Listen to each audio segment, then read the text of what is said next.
Assalamualaikum warahmatullahi wabarakatuh. Alhamdulillahirabbil alamin. Wassalatu wassalamu ala Rasulillah Sayyidina Muhammadin wa ala alihi wa sahbihi ajma'in. Amma ba'du.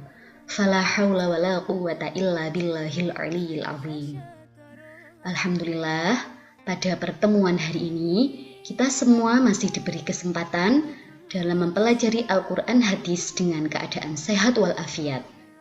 Pada pertemuan hari ini, Bu Ulfa akan membahas bab kedua tentang menikmati kekuasaan dan rahmat Allah SWT.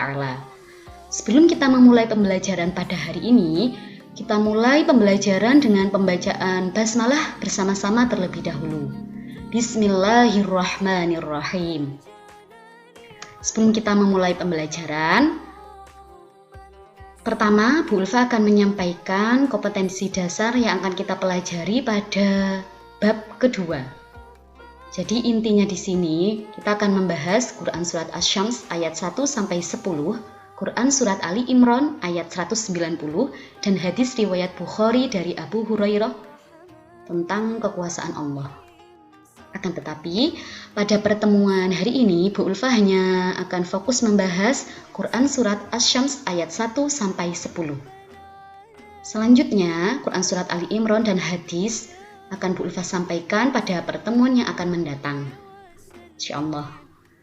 Selanjutnya, sebelum kita mempelajari Quran Surat Asy-Syams ayat 1 sampai 10, mari kita dengarkan bersama-sama terlebih dahulu bacaan Quran Surat Asy-Syams ayat 1 sampai 10.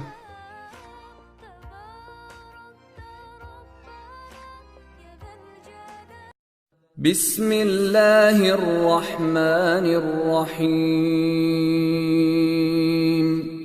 Wasyamsi wa duhaha wal qamari idza talaha والنهار إذا جلاها والليل إذا يغشاها والسماء وما بناها والأرض وما طحاها ونفس وما سواها فألهمها فجورها وتقواها قد أفلح من زكاها وقد خاب من دساها. Baik, itu tadi pembacaan Quran Surat Asy-Syams. Berikut adalah lafal dan terjemah dari Quran Surat Asy-Syams ayat 1 sampai 10.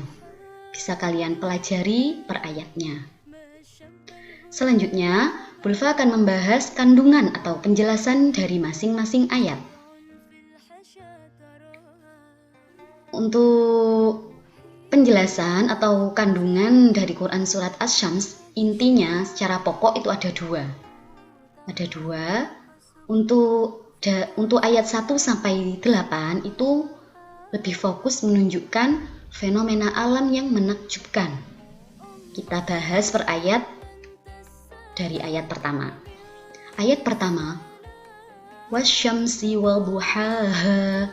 Allah bersumpah dengan matahari dan siangnya, karena sinar matahari yang paling tampak jelas adalah pada siang hari.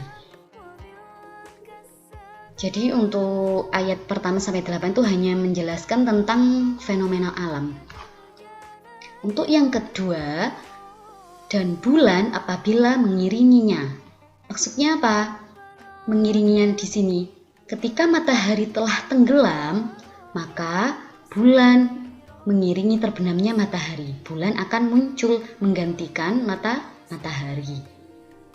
Selanjutnya pada ayat ketiga, dan siang apabila menampakkannya, yakni siang apabila terang benderang. Jadi keadaan pada siang hari adalah terang benderang. Selanjutnya, dan malam, ayat keempat, dan malam apabila menutupinya. Maksudnya menutupinya apa di sini? Yakni jika malam telah menutupi matahari, yaitu saat matahari terbenam, sehingga seluruh ufuk menjadi gelap. Jadi kalau tadi pada siang terang benderang, kalau telah datang malam hari, maka keadaan menjadi gelap. Selanjutnya ayat kelima, dan langit serta pembinaannya. Maksudnya pembinaannya itu apa? Yaitu langit dan pembangunannya, peninggiannya yang demikian hebat, yang amat sempurna indah. Kita tahu apa? Langit yang terbentang luas itu sangat, kalau dipikir secara akal, itu akal manusia tidak mampu menjangkaunya.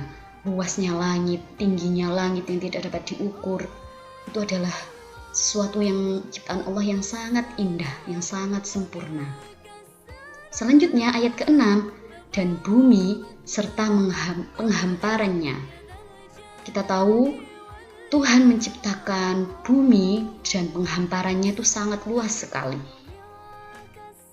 Sehingga apa? Memungkinkan seluruh makhluk, baik itu manusia, hewan, atau yang lainnya, itu memanfaatkan bumi dan hasilnya untuk bertahan hidup.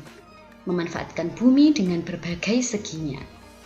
Selanjutnya, pada ayat ke-7 dan ke-8, ayat ke-7, dan jiwa serta penyempurnaannya, ciptaannya, yakni penciptaan yang sempurna lagi tegak pada fitrah yang lurus. Kita tahu apa?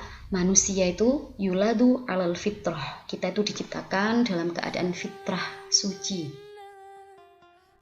Dan juga apa? Manusia itu merupakan jiwa yang sempurna penciptaannya, karena manusia juga dilengkapi dengan akal. Selanjutnya ayat yang ke-8, maka Allah mengilhamkan kepada jiwa itu jalan kefasikan dan ketakwaan, yakni Allah mengenalkan dan memahamkannya tentang ketakwaan dan kebaikannya, dan kefasikan dan keburukannya. Manusia lahir di dunia itu dalam keadaan fitrah. Kemudian Allah memberikan dua jalan. Jalan kefasikan, maksudnya kefasikan itu jalan yang menuntun kita pada hal yang rusak, atau jalan ketakwaan, jalan yang menuntun kita pada kebaikan. Jadi manusia di sini dia berhak memilih pada jalan yang benar atau pada jalan yang rusak. Selanjutnya, ini tadi kan ada dua pokok yang disampaikan dalam Quran surat Asy-Syams. Kalau yang ayat 1 sampai 8 itu lebih kepada fenomena alam, untuk ayat 9 dan 10 itu lebih kepada sumpah Allah SWT. Sumpah apa? Pada ayat 9. Qad aflaha man zakkaha. Siapa saja yang berusaha untuk menyucikan dirinya, memperbaiki dan mengisi jiwa dengan memperbanyak amal ketaatan dan kebaikan, serta menjauhi segala keburukan, maka pastilah dia akan beruntung. Qad af wa qad khaba. Jadi pada ayat ke-9 tuh dijelaskan orang yang beruntung. Siapa orang yang beruntung itu? Orang yang bisa mensucikan dan memperbaiki dirinya dengan memperbanyak ketaatan dan kebaikan kepada Allah. Selanjutnya ayat yang ke-10, waqad khaba man dassaha.